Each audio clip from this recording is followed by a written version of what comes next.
ကျွန်တော်ဂိမ်းနာလို့ရှိရင်ဒီအကောင့်ရောင်းမှလားဆိုတော့ဘယ်လိုပြောရမလဲဒီအကောင့်ပါဗျာသိလားဟိုကဘာစံချိန်တင်အကောင့်လို့ပြောလို့ရတယ်ကျွန်တော်အဲ့လိုပြောရင်လေကြီးတယ်ဖြစ်အောင်ပါဗျာတကယ်ပြောဒီကောင့်ကဘာစံချိန်တင်အကောင့်ကြီးဒါတို့သိမှာပါဒါတွေကကြွားတာမဟုတ်ဗျာဖြစ်မှာ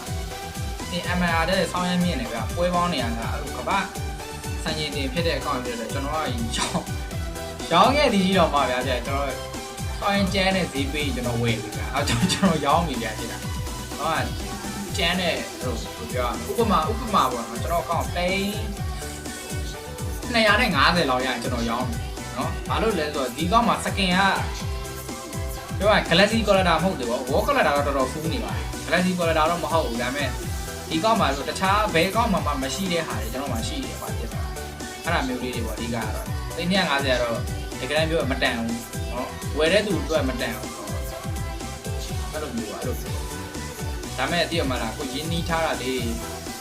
ဒါကြောင့်ကိုယ်တိုင်ဆော့တဲ့သူတွေပဲဒီ feeling ကသိတာကကြာကိုယ်တိုင်အကောင့်တစ်ခုကိုတေချာလေးဘယ်လိုပြောပြုစုကြိုးထောင်လာတဲ့လူတွေပဲသိတာပါအဲ့ဒါကြတော့ရောင်းလိုက်မယ်ဆိုရင်လည်းဝယ်တဲ့သူတွေလည်းမတန်ဘူးဒါမဲ့ကျွန်တော်နေလည်းမတန်ဘူးနှစ်ဦးနှစ်ဖက်အတွက်မတန်ဘူးဒီကောင့်ရုပ်ဒီတိုင်းပဲထားရတာပါ